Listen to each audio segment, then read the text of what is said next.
Assalamualaikum warahmatullahi wabarakatuh.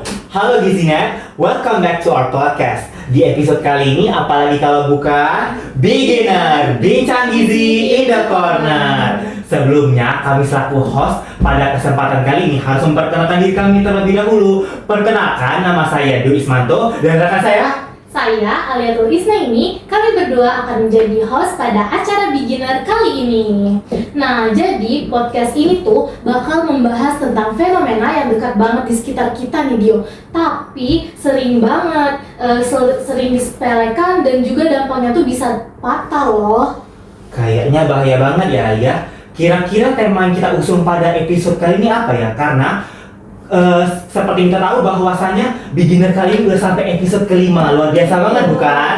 Nah, jadi kalau misal kita kilas balik nih, kita itu di episode sebelumnya tuh kayak membahas tentang transisi pola makan dari saat bulan Ramadan ke bulan Lebaran. Jadi kira-kira apakah bakal sama nih dengan tema sebelumnya? Enggak dong Dio, karena setiap episode itu pasti ada pembeda yang menjadi ciri khasnya tersendiri. Nah, kamu mau tau nggak tema kita kali ini tuh apa? Jujur kalau aku boleh tebak nih ya, mungkin kalau semisal kita kembali sebelumnya itu kan tentang pola makan otomatis perilaku. Jadi kayaknya di episode kali ini nggak jauh-jauh dari perilaku deh, dan mungkin berhubungan dengan fenomena psikologi. Mungkin ya, gimana kira-kira? Betul tuh, jadi langsung aja tema yang kita usung pada hari ini tuh adalah emotional eating. Oh, emotional eating ya. Jujur pernah dengar sih, tapi emotion dan eating berarti makan sambil emosi nggak sih? Nggak tahu ya, mungkin pertanyaanmu itu bakal langsung dijawab oleh narasumber kita nanti. Jadi dikit dulu ya. Oke deh kalau gitu. Oke, nah jadi di episode kali ini kita akan membahas tema yang mungkin relate banget dengan kehidupan sehari-hari, terutama di kalangan Gen Z. Bahkan mungkin tanpa kita sadari kita juga pernah mengalami atau saat ini sudah mengalaminya. Makanya episode kali ini cocok banget buat teman-teman semua, terutama Gen Z, apalagi anak-anak gizi seperti kita, Alia. Betul banget Dio. Dan mungkin langsung saja ya, kita nggak usah perlu basa-basi lagi. Kita langsung saja kenalan dengan narasumber kita yang pastinya dosen yang paling beauty, paling brave, dan juga sporty. Dan pastinya paham banget soal gizi dan kebiasaan makan kita sehari-hari nih. Siapa lagi kalau bukan Ibu Dinda Anindita Salsabila. Halo Ibu. Nah, jadi untuk mengupas tuntas tema pada Beginner kali ini, yaitu emotional eating yang seperti Alia singgung di awal, dari sudut pandang ilmiah secara mendalam, hari ini kita telah kedatangan seorang pakar yang luar biasa hebat. Beliau adalah Ibu Dinda Anindita Salsabila, sarjana kesehatan masyarakat, magister kesehatan masyarakat. Beliau merupakan seorang akademisi dan tenaga pengajar di Departemen Gizi Fakultas Kesehatan Masyarakat Universitas Sriwijaya. Ibu Anin telah menyelesaikan seluruh rekam jejak akademiknya di bidang kesehatan, mulai dari jenjang D3 di bidang kebidanan, lalu melanjutkan ke jenjang sarjana di ilmu kesehatan masyarakat di Universitas Muhammadiyah Surakarta, lalu melanjutkan gelar magister di Universitas 11 Maret dengan fokus kepakaran di bidang epidemiologi dan biostatistik. Luar biasa banget bukan? Betul. Nah, sebagai seorang pengajar, beliau mengampu mata kuliah penting seperti epidemiologi gizi kesehatan masyarakat, hingga dipercaya menjadi ketua tim untuk mata kuliah pengantar psikologi. Keren banget kan Dio? Nah, Setuju. oleh karena itulah Bu Anin ini sangat tepat untuk membahas tema emotional eating pada hari ini. Selain mendalami ilmu gizi, beliau juga aktif meneliti dan menulis karya ilmiah yang mengintegrasikan kesehatan fisik dengan kesejahteraan psikologis. Beliau juga terlibat langsung dalam penelitian mengenai evaluasi dampak kesehatan terhadap kesejahteraan psikologis. Nah, serta menjadi penulis buku mengenai manajemen stres, gaya hidup, dan kesehatan. Nah, kombinasi keahlian inilah yang akan membuka mata kita semua tentang bagaimana sih cara mengelola hubungan yang sehat antara emosi dan juga pola makan kita nih. Nah, keren banget kan narasumber kita hari ini. Keren banget, sudah sangat sesuai ya dengan tema kita hari ini. Betul.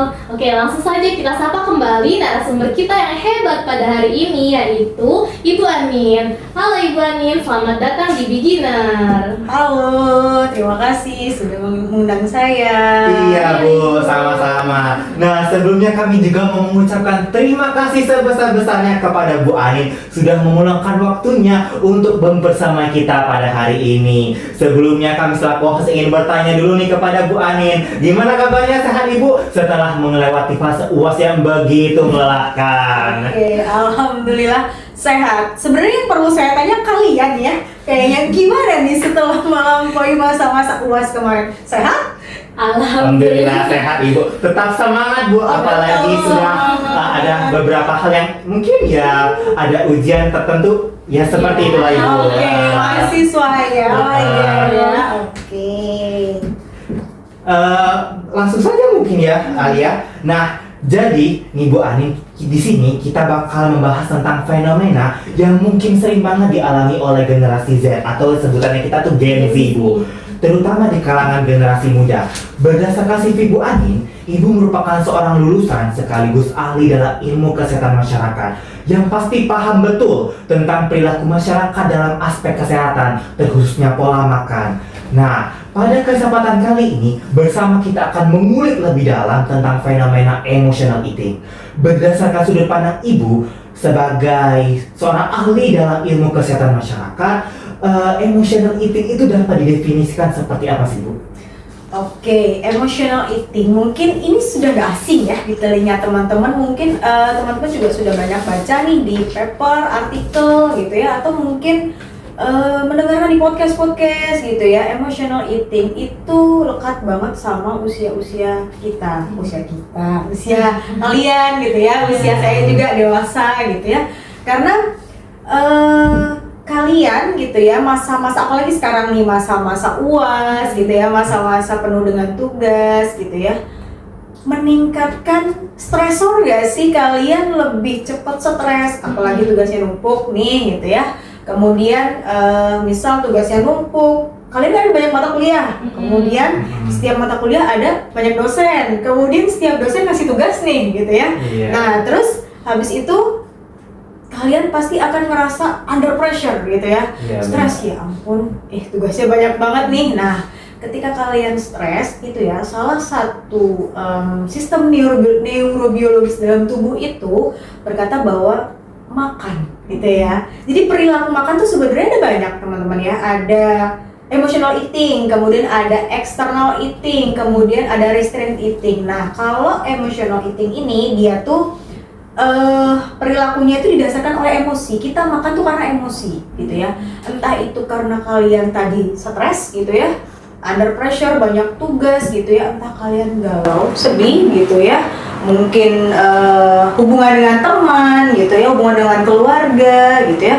Nah itu salah satu penyebab kalian memilih cara untuk makan, releasing stresnya itu dengan cara makan. Itu makanya yang disebut dengan emotional eating. Nah tapi perlu diketahui bahwa emotional eating itu tidak hanya terjadi pada emosi-emosi yang negatif.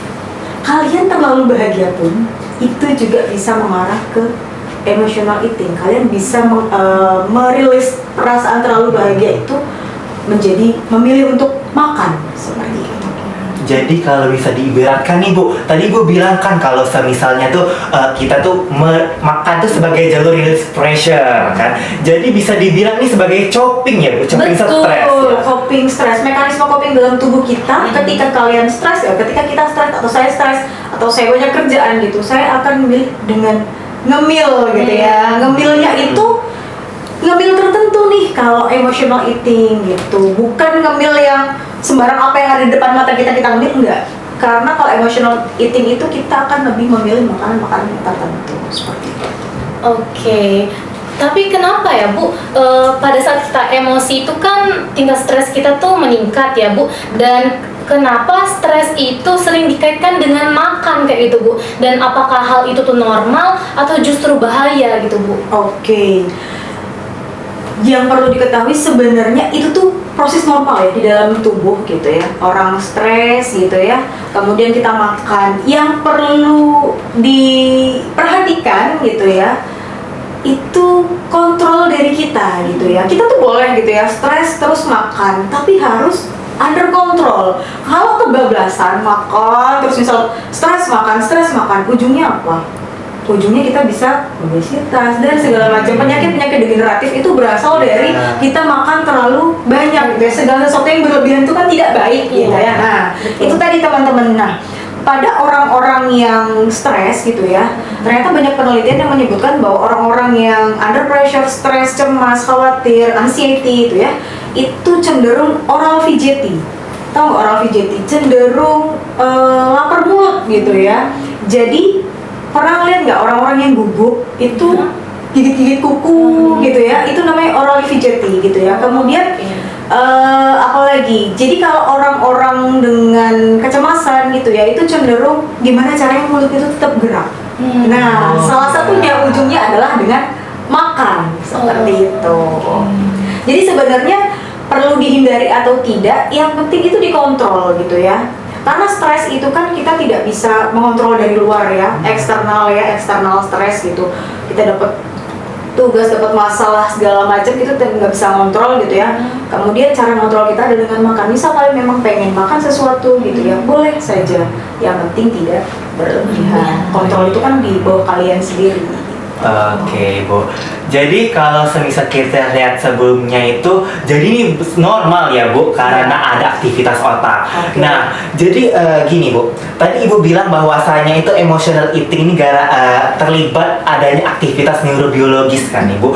Nah, di mana aktivitas neurobiologis ini tuh berkaitan dengan adanya hormon pasti Bu, hormon yang dihasilkan oleh salah satu bagian otak. Nah, jadi kira-kira Ibu, kenapa ya ada nih yang kalau stres tuh pengen makan terus seperti yang kata Ibu bilang tadi, kira-kira itu dipengaruhi selain dipengaruhi oleh aktivitas neurobiologis tadi, hormon yang terlibat itu apa aja Ibu kira-kira? Oke. Hormon yang terlibat di dalam emotional eating gitu ya, itu ada beberapa sebenarnya ya. Ada hormon kortisol, mungkin teman-teman sudah nggak asing lagi ya dengan hormon kortisol, dengan hormon ghrelin. Hormon ghrelin itu hormon lapar gitu ya.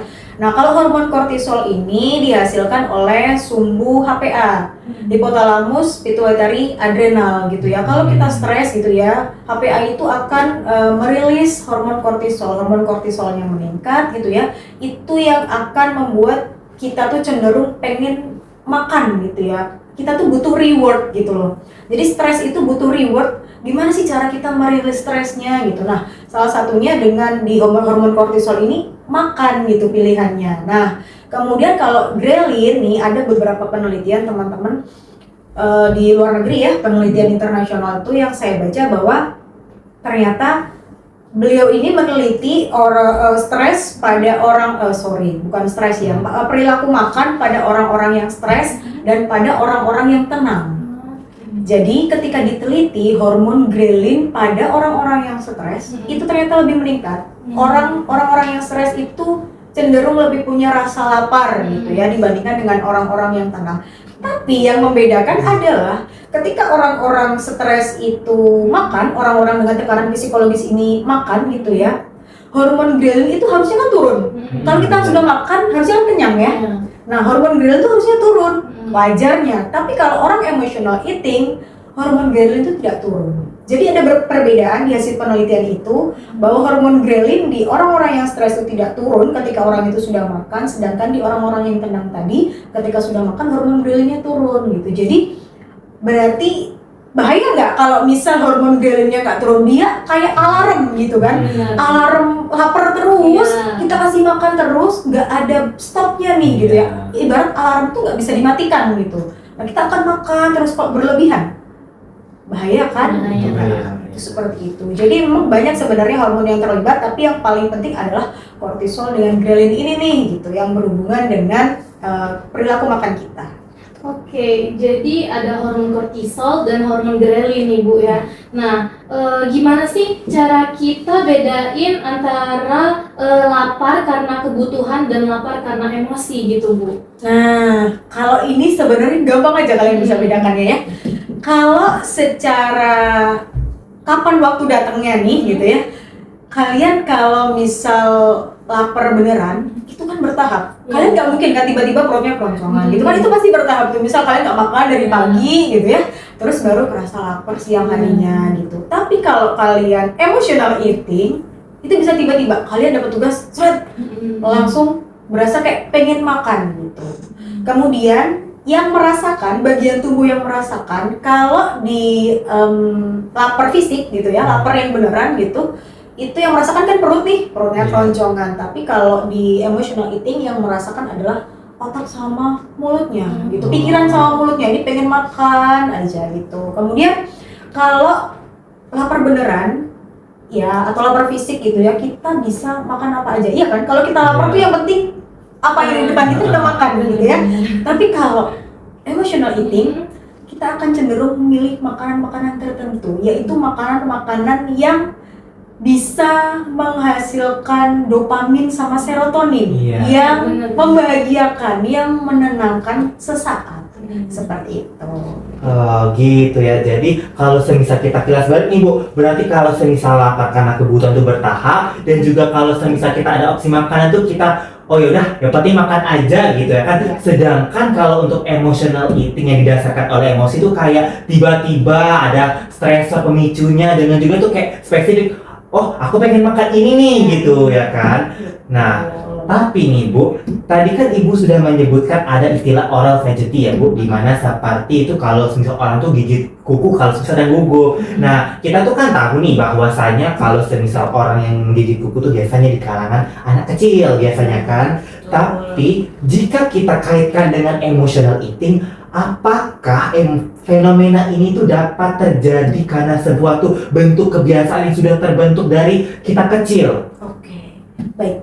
Benar banget ya, emotional eating itu bisa terbentuk sejak kita masih kecil. Ini peran besar dari orang tua. Nih kita, saya gitu ya, kalian gitu ya, soon ke depan adalah calon-calon orang tua gitu ya.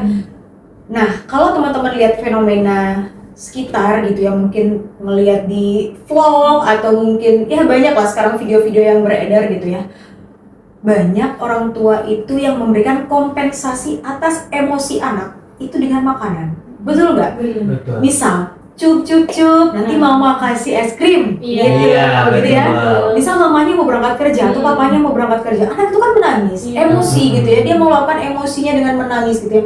Cup, diam, nanti mama belikan es krim, nanti mama belikan coklat gitu. Nah ini gitu ya, ini akan terbawa sampai dengan dewasa kalau tidak di cut off gitu ya, tidak dihentikan gitu ya dari sejak kecil itu. Jadi itu cukup berbahaya ya kalau memang terus-terus seperti itu ya. Bayangin aja, nangis dikit kasih coklat, nangis dikit kasih permen gitu, marah dikit anaknya tantrum dikasih makanan. Nah itu memang peran orang tua lah sebenarnya kalau dari kecil itu.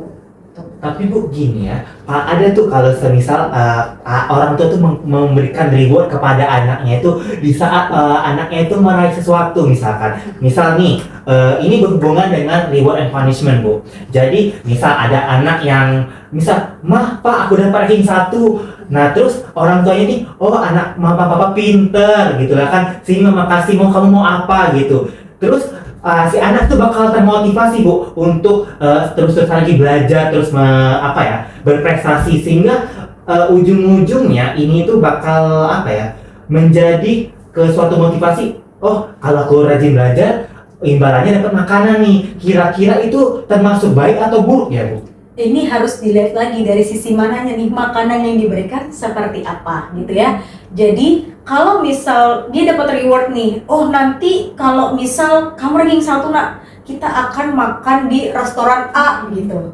Otomatis yang dimakan pasti makanan-makanan besar gitu ya, makanan-makanan berat atau mungkin restoran fancy gitu ya, makanan-makanan kecil tapi yang memang zat gizinya juga bagus gitu ya. Berbeda dengan jika orang tua ini memberikan makanan-makanan yang tinggi GGL, tinggi Iya. gula, garam, dan lemak. Nah, itu akan berbeda. Jadi, kalau di emotional eating itu cenderung memang makanan-makanan yang akan dimakan gitu ya sebagai reward otak itu adalah makanan-makanan yang tinggi GGL, Iya. gula, garam, sama lemak. Karena gula, garam, sama lemak tadi itu langsung dipakai oleh otak gitu ya, langsung cus gitu, langsung berasa kayak ada efek tenang secara sementara, meskipun setelah itu juga masih tetap stres lagi gitu. Nah itu jadi kembali lagi ke sisi makanannya seperti apa yang diberikan oleh orang tua gitu. Terus satu lagi nih Bu, tadi Ibu sempat menyinggung bahwasanya kalau semisal nggak di cut off sampai dewasa itu kan bakal jadi ya dampak yang buruk nanti kan, apalagi bakal menimbulkan penyakit degeneratif seperti obesitas, penyakit kardiovaskuler dan lain semacamnya. Nah, kira-kira nih Bu, rekomendasi dari Ibu kapan sih kita harus meng-cut off sebagai orang tua itu memberikan makanan itu sebagai reward atau makanan itu kayak sebagai jawaban untuk anak itu supaya diam gitu loh. Sebenarnya ini kembali lagi ke parenting orang tua ya, gimana caranya supaya anak itu ketika tantrum, ini kan kita ngomongin tantrum ya biasanya anak-anak ini, atau mungkin anak-anak itu ketika menangis gitu ya, gimana caranya supaya itu bukan diberikan reward gitu ya, tapi ditenangkan. Tapi benar-benar anak itu didengarkan dulu emosinya gitu ya. Kenapa alasannya dia menangis, kita dengarkan gitu. Ditenangkan dulu, tapi tanpa kita memberikan iming-iming nih. Nah, nanti kalau kamu diem sekarang, mama belikan merek ini, coklat merek ini gitu kan, biasanya ada di minimarket gitu kan. Mereka kan langsung, oh iya berarti kalau saya nangis nanti saya dikasih ini gitu. Nah itu terbawa terus oleh anak otomatis, bahkan nanti kalau itu terus menerus ya sampai dewasa akan terbawa secara otomatis. Nah makanya itu saya bilang bahwa kembali ke peran orang tua seperti apa ketika anak itu emosi gitu ya, jangan buru-buru untuk diberikan reward sesuatu gitu ya, ditenangkan dulu, kemudian ditanyakan maunya apa gitu ya, pengennya seperti apa, baik buruknya orang tua harus tetap menyampaikan kepada anak. Jadi itu gizi net. Jadi kalau misal sebagai orang tua nih, jadi ketika anak itu tantrum ataupun menangis, jadi jangan buru-buru dikasih reward, dengarkan dulu emosinya. Jadi supaya kalau semisal kita terus-terusan dikasih hadiah atau reward, nanti otak si anak itu bakal kayak mikir, oh kalau aku ngelakuin ini bakal dikasih reward ini. Jadi ini berhubungan dengan parenting orang tua, benar nggak Bu? Betul banget, parenting orang tua itu penting banget ya dalam masa perkembangan anak terutama gitu ya, sampai dengan karena otomatis seperti kalian gitu ya, kayak misal waktu kecil gitu ya, kebiasaan sama orang tua disuruh mandi pagi gitu, atau mungkin bangunnya pagi-pagi subuh-subuh gitu ya, itu akan kebawa sampai kalian dewasa nggak sih? Nah pun kebiasaan makan itu juga seperti itu, akan kebawa sampai dewasa. Kalian yang kecil hobinya makan manis gitu ya, akan kebawa juga sampai dewasa, hobinya akan makan makanan manis kalau tidak dikontrol. Nah, jadi kan emotional eating ini tuh penting banget dari peran orang tua kan Bu ya. Nah, apakah hal ini tuh dapat menjadi kebiasaan jangka panjang di masa depan hingga ke lanjut usia kayak gitu Bu? Tentu saja iya, yang kita sudah bahas tadi bahwa kalau kita punya kebiasaan makan gitu ya, ketika kalian masih kecil gitu ya, suka makanan-makanan manis gitu ya, suka releasing stresnya, releasing emosinya dengan makanan-makanan manis gitu. Kalau tidak dikontrol oleh orang sekitar, apalagi waktu masih kecil pasti oleh orang tua gitu ya, tidak dikontrol oleh orang tua, maka akan terbawa sampai masa anak-anak, remaja nih kalian. Ketika kalian akan stres tugas gitu ya, kemudian stres teman-teman gitu ya. Nah, itu kalian akan memilih untuk releasing stresnya dengan makan. Begitu pula ketika kalian sudah bekerja nih. Contoh misal saya, kalau saya dulunya kecilnya punya kebiasaan makan makanan manis gitu ya, di rewardnya saya diberikan makanan manis gitu ya. Nah waktu dewasa saya juga akan memilih ketika saya sedang bekerja nih, bekerja under pressure gitu ya, saya juga akan sambil ngemil makanan-makanan manis gitu. Saya akan sambil ngemil coklat, dan itu sampai hari ini masih terjadi gitu. Jadi saya juga masih terus mengontrol nih, oh saya nggak boleh kebablasan gitu. Terus kemudian kalau misal sampai lansia, itu bisa terbawa. Lansia itu yang paling dirasakan tuh apa sih? Biasanya kesepian ya. Lansia itu kan kesepian ya. Sepi itu kan stres ya. Gak ada teman gitu kan. Nah, dia akan memilih untuk makan nih, releasing stresnya, releasing kesepiannya dengan makan seperti itu. Oke, jadi bisa dibilang ini bisa terbawa sampai ke lanjut usia ya Bu. Semua itu tergantung dengan situasi dan kondisi seseorang ya. Jadi tergantung dari bagaimana seorang individu itu melihat suatu masalah. Oke. Jadi kira-kira nih Bu, dari kita emotional eating tadi itu bisa menjadi tanda nggak sih bahwa adanya masalah kesehatan mental tertentu dalam diri seseorang seperti anxiety atau depresi misalnya, dan kapan sih seseorang itu ketika sudah mencapai tahap tertentu di emotional eating ini harus segera mencari bantuan profesional? Oke, baik. Kalau kita sedang melakukan emotional eating itu ya, berarti kan itu sebenarnya memang ada masalah gitu ya. Berarti kita tuh ada tertekan secara psikologis seperti itu ya. Kemudian kita ada, kalau itu terus menerus, bisa dibayangkan akumulasi dari stres yang terus menerus tidak dirilis dengan benar, tidak dirilis dengan baik gitu ya. Itu akan berdampak pada yang paling parah, pada depresi dan segala macamnya gitu ya. Kapan kemudian kita harus mencari profesional gitu ya untuk membantu kita, gimana nih caranya kita rilis stres yang benar gitu ya. Nah teman-teman, kalau merasa bahwa emotional eating kita itu sudah sulit untuk dikontrol, kita tuh bolak-balik aja setiap stres makan, tapi kalian nggak bisa kontrol itu gitu ya. Itu perlu nih kalian mulai mencari bantuan tenaga profesional, entah itu psikolog gitu ya. Kemudian bisa lagi nanti dengan bantuan ahli gizi seperti itu, atau nanti sampai dengan kalau misal parah ya sudah berarti ke psikiater gitu ya. Kemudian kayak misal kalian itu merasakan putus asa gitu ya. Kalau misal teman-teman nih setelah emotional eating ya, setelah makan terus merasa bersalah. Kayak misal kalian lagi diet nih, saya nggak makan makanan manis saya nggak makan makanan tinggi GGL gitu ya dalam minggu ini gitu ya. Terus tanpa disadari kalian ada stresor, kemudian kalian makan makanan manis, kalian muncul rasa bersalah kan? Muncul rasa bersalah gitu ya. Stres lagi, nah stres lagi balik lagi kemana? Makan lagi gitu ya. Nah kalau itu berulang gitu ya, nah itu boleh bukan memanggil ya mas, istilahnya boleh mencari bantuan profesional. Kemudian kalau sampai dengan mengganggu aktivitas sehari-hari, mengganggu interaksi kalian dengan teman, interaksi kalian dengan dosen, interaksi kalian dengan orang tua, nah itu perlu kalian menemui profesional. Atau sampai mengganggu kualitas tidur. Nah itu juga teman-teman wajib sih untuk segera menemui profesional. Oke, berarti kita tuh ada peran gitu ya Alia dalam kasus emotional eating kali ini. Oke. Nah Bu, jadi yang Ibu bilang sebelumnya tuh seseorang ketika lagi stres itu kan lebih memilih makanan yang manis ataupun yang GGL-nya tinggi kayak gitu kan Bu. Nah, kenapa sih kalau seseorang itu lagi stres dia lebih milih makanan yang manis ataupun cemilan tinggi natrium seperti gorengan, coklat, atau es krim kayak gitu? Kenapa nggak milih sayur atau buah aja yang pastinya kandungan gizi di dalam itu pasti lebih tinggi kan gitu Bu? Oke. Bagus banget ya pertanyaannya, karena emang selama ini emotional eating tuh pasti makan makanan yang manis, yang makan coklat mungkin tanpa disadari saya melakukan, mungkin kalian juga melakukan gitu ya. Kalau lagi stres, makan es krim biar dingin kepalanya gitu ya, biar dingin otaknya gitu. Nah ternyata teman-teman, makanan-makanan tinggi gula, garam dan lemak itu rasanya jelas.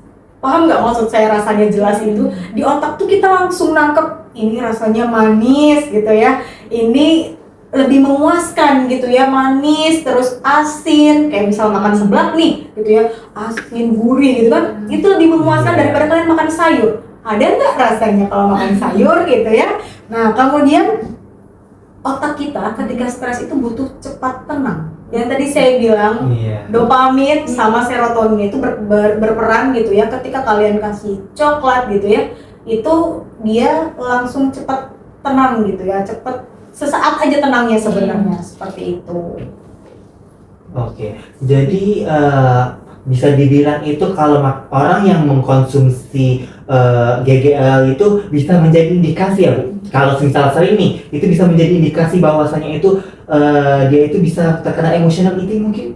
Betul. Jadi teman-teman perhatikan aja gitu ya perilakunya. Apakah dia ini makan gitu ya ketika dia sedang stres, atau memang dia ini makan karena dia lapar gitu ya. Ini bisa teman-teman perhatikan. Kan kita tahu ya, ini anak kayaknya tadi pagi belum makan nih gitu ya. Kemudian dia makan gitu ya. Makan manis, oh berarti untuk nambah energi aja nih. Mungkin dia emang kerasa lapar, pengen makan cepat gitu ya. Nah, berbeda dengan emotional eating, mungkin paginya dia sudah makan gitu ya.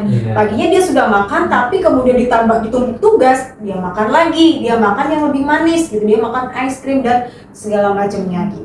Oh iya gitu ya. Jadi nih Bu, tadi kan saya sudah menyampaikan pertanyaan, kapan sih kira-kira orang yang menderita emotional eating ini harus segera mencari bantuan profesional. Nah, Ibu menjelaskan bahwasanya ketika ada merasa bersalah ketika mengkonsumsi makanan, kira-kira nih Bu, apa sih penyebab tertentu yang mengakibatkan rasa bersalah nih? Apakah itu karena hormon tadi atau ada dipicu oleh hal lain? Oke.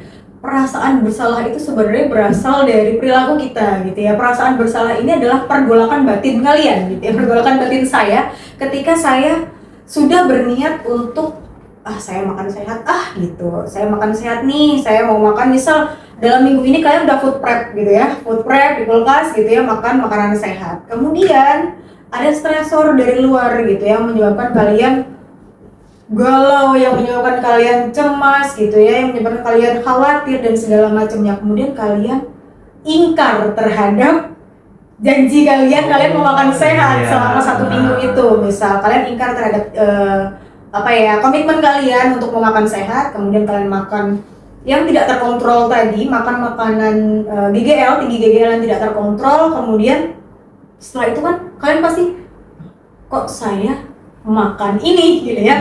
Kan ini seharusnya tidak ada di daftar list makanan saya dalam minggu ini gitu ya. Nah, itu kalian pasti akan muncul rasa bersalah terhadap diri sendiri ya. Saya nggak bisa jaga nih diri sendiri, gimana nih pola makan saya dan segala macamnya, seperti itu. Kalau muncul dari yang gitu, perilaku kayak gitu, gimana Bu solusi yang Ibu tawarkan?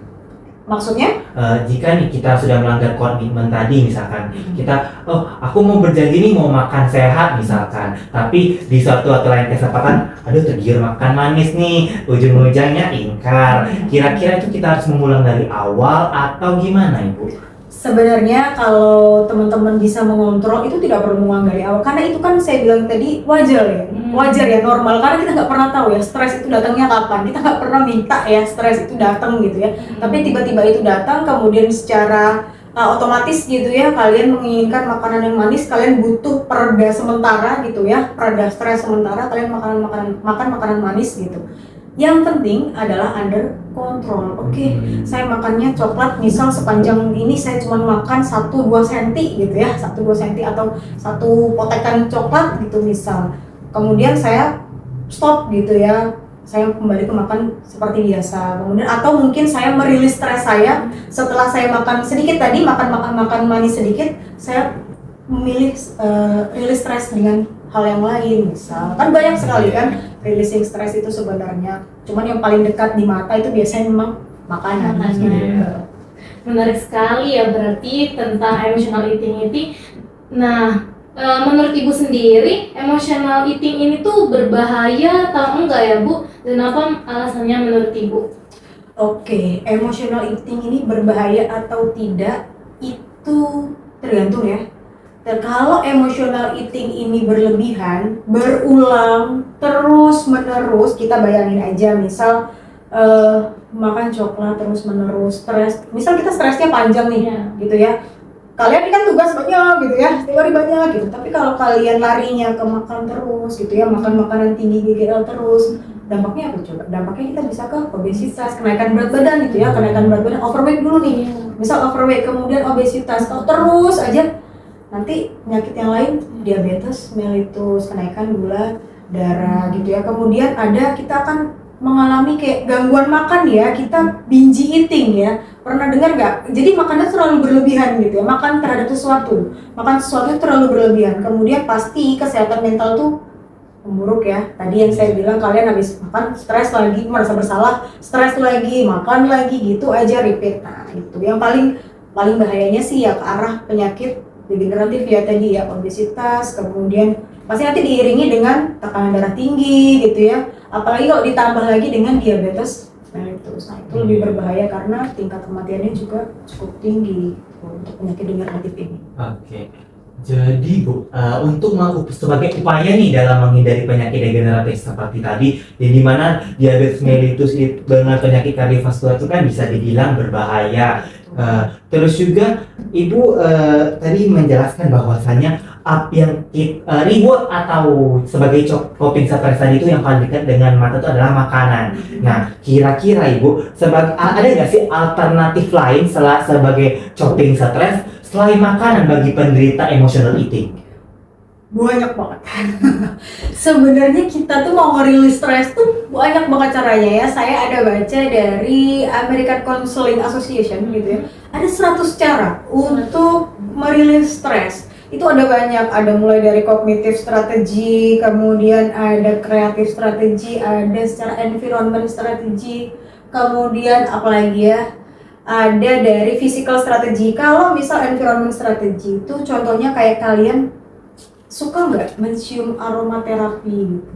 Nah itu mencium aromaterapi atau nyalain lilin aromaterapi itu contoh dari environment strategi. Atau kemudian kalian menanam itu environment strategi. Kemudian kalau secara kognitif strategi, afirmasi di depan cermin. Afirmasi di depan cermin, ngomong sama cermin, ngomong sama diri sendiri, itu salah satu cara untuk releasing stres juga. Kemudian ngerjain puzzle. Nah, ngerjain puzzle itu ternyata salah satu cara untuk rilis stres secara kognitif gitu. Karena berpikir yang lain, ngalihin gitu ya, ngalihin stresnya. Kemudian pasti ngomong dengan orang terpercaya, temen kalian, ngobrol, jangan dipendam sendiri gitu ya. Terus apalagi? Ada kreatif strategi. Kalian pernah tahu nggak? Kayak sekarang ini di marketplace banyak banget yang jualan drawing canvas. Painting canvas yang ada numbering. Betul, yang ada numberingnya itu ya. Jadi ternyata melukis gitu ya, itu termasuk salah satu releasing stress. Menggambar, main musik, atau nonton konser. Nah, itu juga salah satu dari releasing stress. Atau mungkin yang secara fisik pijit relaksasi itu masuk ke dalam cara-cara untuk releasing stress. Dancing, kalian kalau suka ngedance, atau olahraga, running, swimming gitu ya, atau segala macam jenis olahraga. Banyak banget kan sebenarnya cara kita buat ngerilis stress selain dengan makan. Tuh. Tapi Bu, kalau seseorang itu pengen banget kekeh menjadikan healing itu sebagai menjadikan makanan itu sebagai healing. Nah, apakah ada solusi makan makanan yang mungkin baik untuk kesehatan kayak gitu Bu, tapi tidak memberikan dampak buruk bagi kesehatan juga? Oke, makan makanan yang mau healing tapi pakai makanan gitu ya. Banyak ya sebenarnya teman-teman ya. Kalau memang suka sama coklat gitu ya, kita punya kecenderungan untuk menyukai coklat, pilihlah coklat itu yang lebih tinggi dark coklatnya dibandingkan dengan yang lain. Biasanya isinya kan gula gitu ya. Nah, pilih yang lebih tinggi dark coklatnya karena itu bisa memberikan efek memang rileks ya setelah makan coklat. Kemudian makan buah-buahan, Pisang itu selain dia kaya akan energi, dia juga bisa releasing stress, dia bisa reduce stress gitu ya untuk pisang. Kemudian ini kalau minuman ini teh chamomile gitu kan banyak ya. Nah itu juga bisa ngerilis stres buat teman-teman kalau misal pengen arahnya tetap ke makanan seperti itu sih.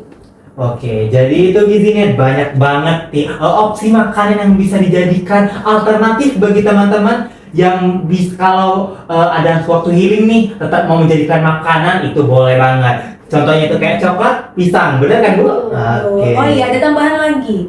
Kacang-kacangan, Oh. granola itu ya, granola yang nggak banyak coklat, nggak banyak, Iya. maksudnya nggak banyak yang gula-gulanya, sama yogurt itu juga bagus kalau mau Oh, ngemil. iya. Gitu.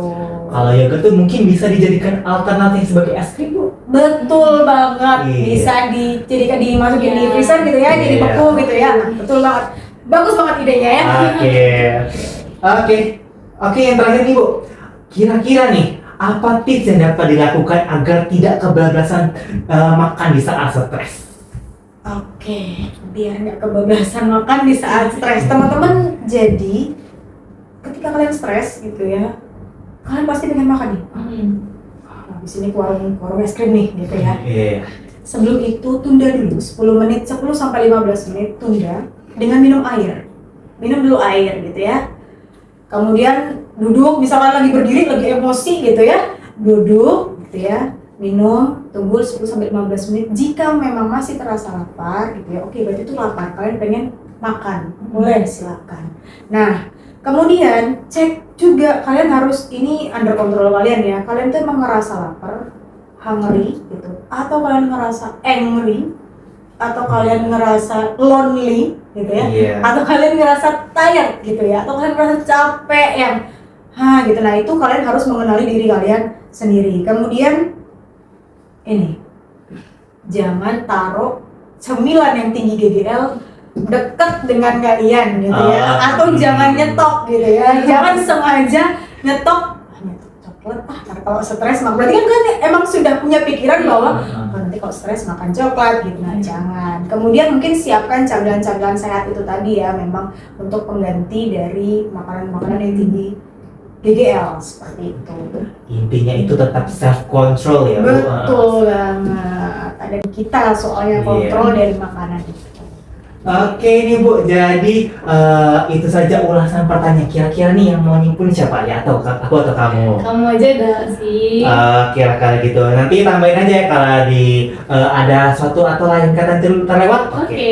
Jadi gizinya bisa kita simpulkan bahwasanya emotional eating itu normal karena adanya aktivitas neurobiologis di otak seperti adanya hormon kortisol dan apa sih namanya tadi, hormon ghrelin ya.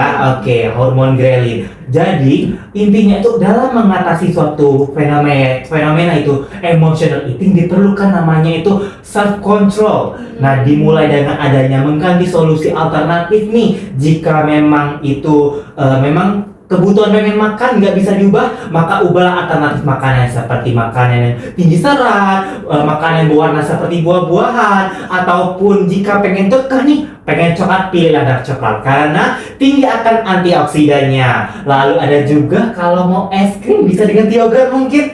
Nah, terus juga ada juga pembeda nih jika teman-teman tuh pengennya tuh makan gara-gara karena kebutuhan atau makan karena emosi. Jadi intinya perbedaan ada satu, yaitu apakah ini bertahap atau tiba-tiba, dan juga di aspek lainnya tuh pengen makan yang ada di depan mata atau pengen spesifik. Jika teman-teman itu muncul lapar yang tiba-tiba, mungkin itu belum bisa dikatakan sebagai emotional eating. Karena apa? Emotional eating itu dapat dikatakan sebagai kita tuh pengen, waduh, aku pengen makan coklat, nggak mau makan yang lain. Aku pengen makan seblak, nggak mau yang lain. Terus juga itu ada yang namanya apa ya? Kenapa sih kita pengen makanan tinggi GGL? Itu karena itu tuh memberikan efek dopamin instan. Nah, mungkin itu saja sih dari aku. Gimana kalau Alia? Ada mau ditambahin nggak? Kalau menurut aku, tips dan alternatif yang dikasih Ibu Ani tadi tuh harus kita coba nggak sih? Betul. Biar kesehatan kita tetap terjaga. Oh iya, bener banget. Oke, wah terima kasih banyak nih kepada Bu Anin yang telah menyempatkan waktunya, kemudian memberikan kami dan teman-teman GiziNet ilmu-ilmu yang sangat bermanfaat dan sangat membuka wawasan kita nih. Oke, benar banget Alia. Dan juga kita ucapkan terima kasih kepada Bu Anin dan terima kasih untuk juga GiziNet di rumah sudah mau menonton podcast pada hari ini. Semoga bermanfaat ya. Benar, stay tune terus ya di channel YouTube kita dan jangan lupa like, comment, dan share sebanyak-banyaknya supaya sampai ke orang-orang terdekat, terkhususnya Gen Z nih. Betul, tapi tak lupa juga kita ucapkan terima kasih lagi kepada Bu Anin selaku narasumber kita. Terima kasih Bu Anin. Sama-sama. Semoga bermanfaat ya. Iya Bu. Nah, karena udah di penghujung acara, aku dan Dio mau minta maaf nih kepada Bu Anin dan teman-teman Gizinet jika ada salah kata ataupun sikap yang kurang berkenan. Saya Aliatul Islaini dan rekan saya Dio Ismanto pamit undur diri. Saya akhiri atau kami akhiri. Wassalamualaikum warahmatullahi wabarakatuh.